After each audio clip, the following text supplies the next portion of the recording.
My neighbor's daughter tugged my sleeve one ordinary evening and asked, "Are you going to marry my mom?"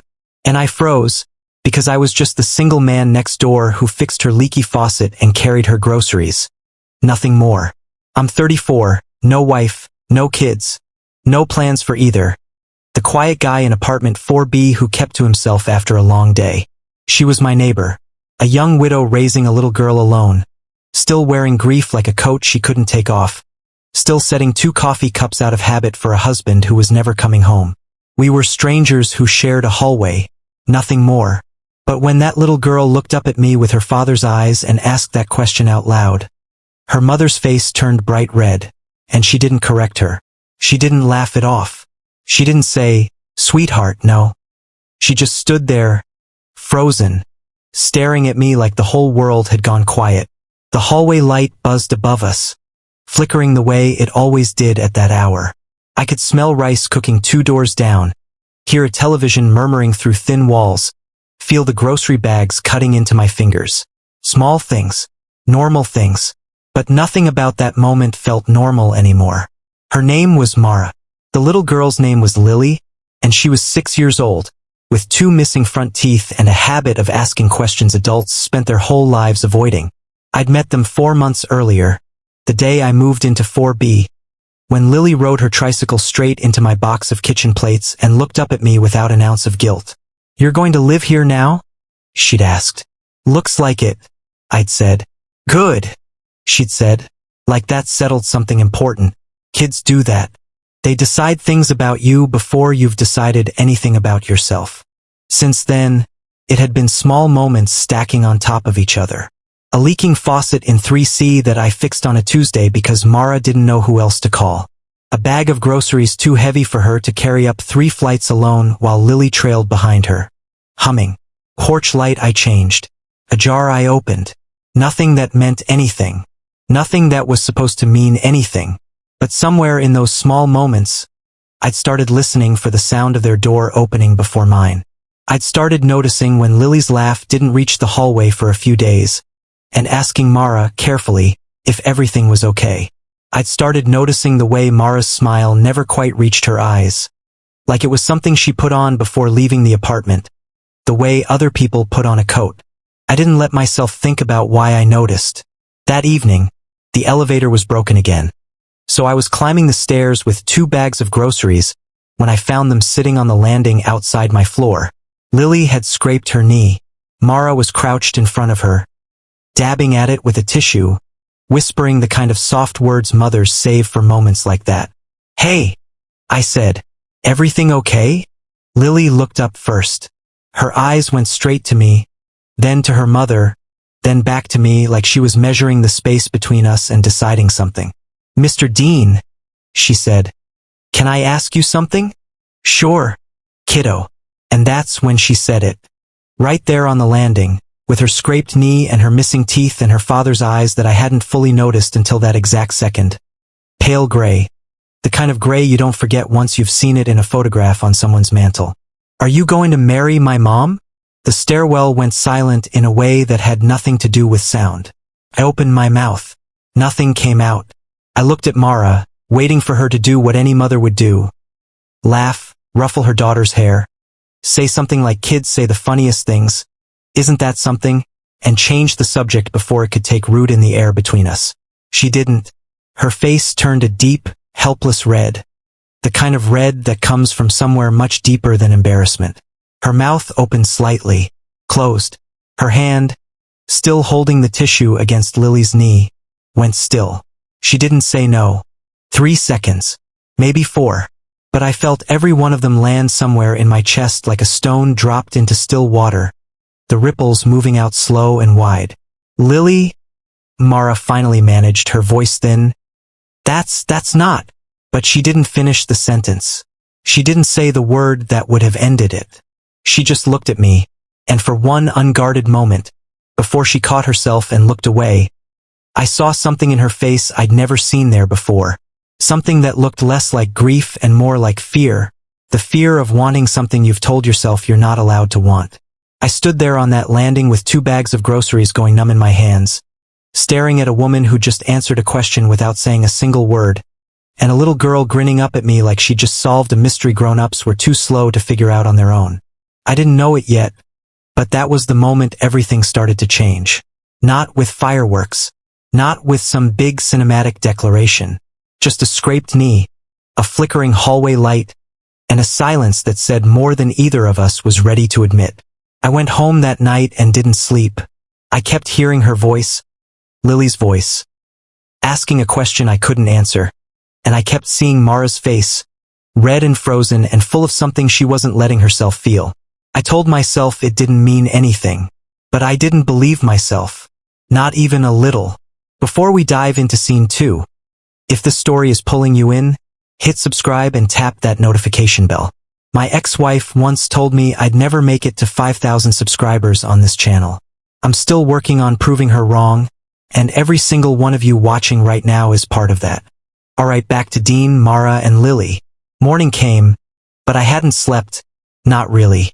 I lay there in the gray light before sunrise, staring at the ceiling, replaying that scraped knee, that flickering hallway bulb, that silence that said more than words ever could. By the time I made it to work, I was running on coffee and static, answering emails I couldn't remember sending. I told myself I'd let it go.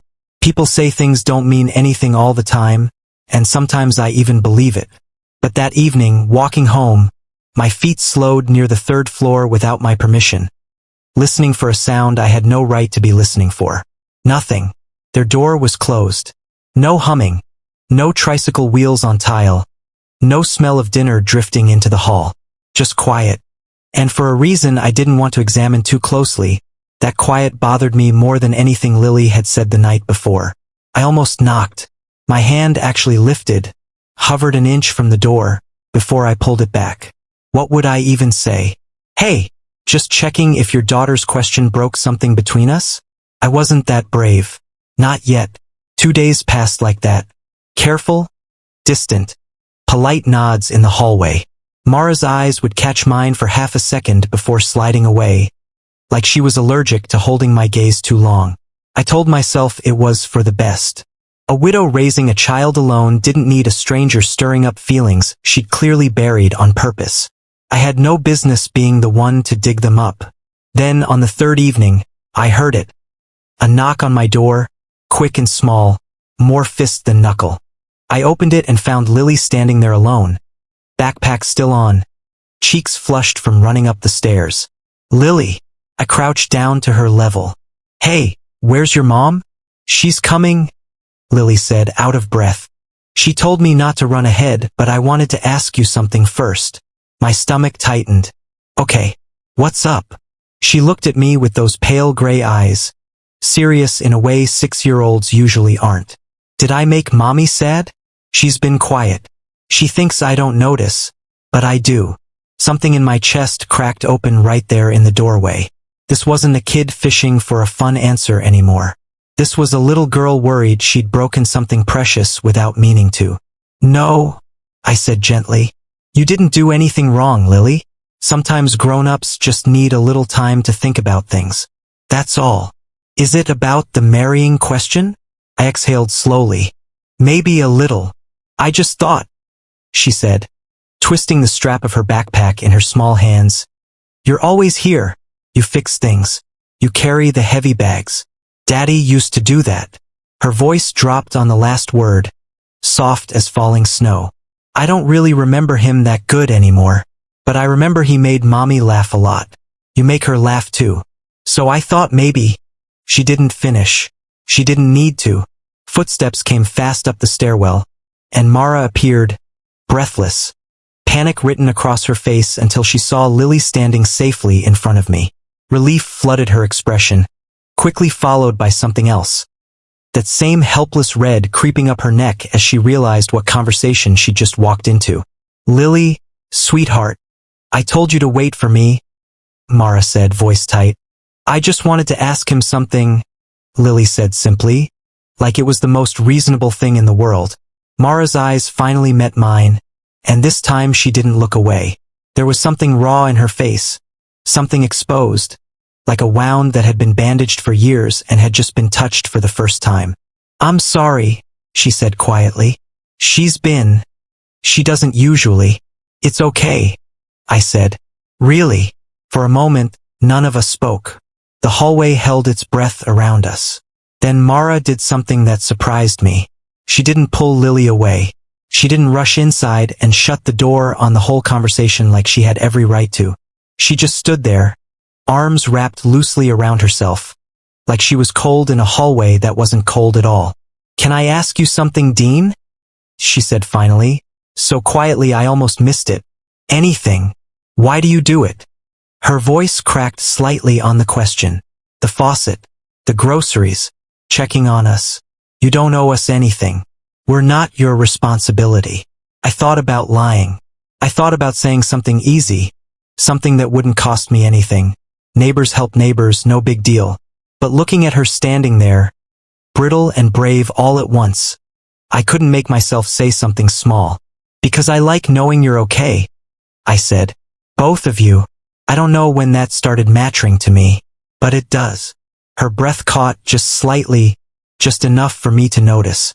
Lily looked between us, grinning like she already knew something we were both still working up the courage to admit. "I should go start dinner," Mara said abruptly, reaching for Lily's hand. But she paused at her own door, glancing back at me one last time, her voice barely above a whisper. "Thank you for everything you've been doing. I mean that." Then the door closed, soft and slow, and I stood alone in the hallway with my heart pounding like I'd just run up every flight of stairs in the building. I didn't know what was happening between us yet. I didn't have a name for it. But I knew, standing there in that quiet hallway, that something had shifted. Something neither of us could pretend away anymore, no matter how carefully we tried. Weeks passed, and something quietly rearranged itself in the space between our two doors. Dinner some nights became a shared thing, not planned, just happening. A pot of soup that somehow made enough for 3. A chair pulled up to a table that used to seat only 2. Lily started leaving her drawings taped to my door, crayon suns and stick figures she labeled Mommy, Lily, and more often, Dean, standing close together like a family that hadn't quite been named yet. I told myself I was being patient. I told myself I wouldn't push, wouldn't rush a woman who was still learning how to breathe without guilt every time she felt something good. But patience has a limit, and mine found it on a rainy Thursday in October, the kind of evening that smelled like wet pavement and turning leaves. I'd come home to find Mara sitting alone on the stairwell landing, the same spot where it had all begun, a photograph in her hands. Lily was asleep upstairs, worn out from a day at school. Mara didn't look up when I sat down beside her, careful to leave space between us, the kind of space that had become a habit neither of us fully believed in anymore. "This was our wedding day," she said, not looking at me, just staring at the photograph. "James used to say I overthink everything. He'd probably laugh at how long I've been sitting here." I didn't say anything. I let her get there on her own time. "I keep waiting to feel like I'm betraying him," she said, voice trembling. "Every time I laugh with you, every time Lily asks that question and I don't correct her, I feel this guilt, like I'm allowed one great love and I already used it." My throat tightened.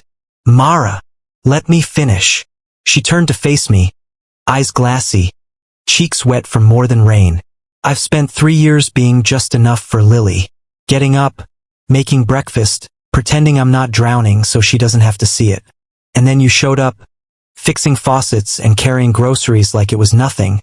And somewhere in there I started breathing again. And it terrifies me, because what if I let myself have this, and it breaks too?" The rain kept falling outside the stairwell window, soft and steady, like the whole world had slowed down to hear her finish. "I'm not him," I said quietly. "I could never be him, and I'd never try to be. Lily doesn't need a replacement for her father. She just needs people who love her showing up. And you don't need someone to fill a space that already belongs to someone else. You just need someone standing beside you in the space that's yours." Mara let out a breath that sounded like it had been trapped in her chest for 3 years. "When Lily asked you that question," she whispered, "the reason I didn't say no, I wanted to. I opened my mouth to say it. But it wouldn't come out because some part of me already knew it wasn't a lie." My hand found hers on the cold stair between us, and this time, she didn't pull away. I'm not asking you to forget him, I said. I'm asking you to let me be here, however long it takes, however slow you need it to be. She looked at me for a long moment, rain drumming softly against the window, years of grief and fear and quiet hope all tangled together in her eyes. Then, for the first time since I'd known her, she smiled. Really smiled. The kind that reaches the eyes, the kind Lily had been chasing without knowing it. Okay, she said softly. Okay. It wasn't a fireworks moment. There was no grand declaration, no music swelling behind us. Just two people on a stairwell landing, choosing quietly and honestly to stop being afraid of what they already felt. Spring came eventually the way it always does, patient and certain. On a bright Saturday morning, Lily burst into the kitchen where Mara and I were making pancakes. Her hair still messy from sleep, missing teeth replaced now by slightly crooked new ones. Are you ever going to marry my mom? She demanded, hands on her hips. The same question, months later, asked with far less fear behind it. Mara looked at me over Lily's head, eyebrows raised, daring me to answer this time. I reached into my pocket, where I'd been carrying a small velvet box for exactly 4 days, waiting for the right moment that had just walked into the kitchen wearing pajama pants and impatience. Actually, I said, kneeling down, not to Lily, but in front of Mara. I was hoping you'd help me ask her properly. Lily's scream of joy could probably be heard 3 floors down. Mara's hands flew to her mouth, tears spilling over as she nodded before I'd even finished the question. And somewhere in that small, sunlit kitchen, a family that had started with a scraped knee and an impossible question finally became real. Grief doesn't erase what came before it. Love doesn't ask you to forget in order to feel something new. Sometimes healing looks like a little girl brave enough to ask the question the adults around her were too afraid to say out loud. If you were standing in that hallway, hearing a child ask the question you didn't have the courage to answer yourself, would you have stayed silent? Or would you have let your heart finally speak?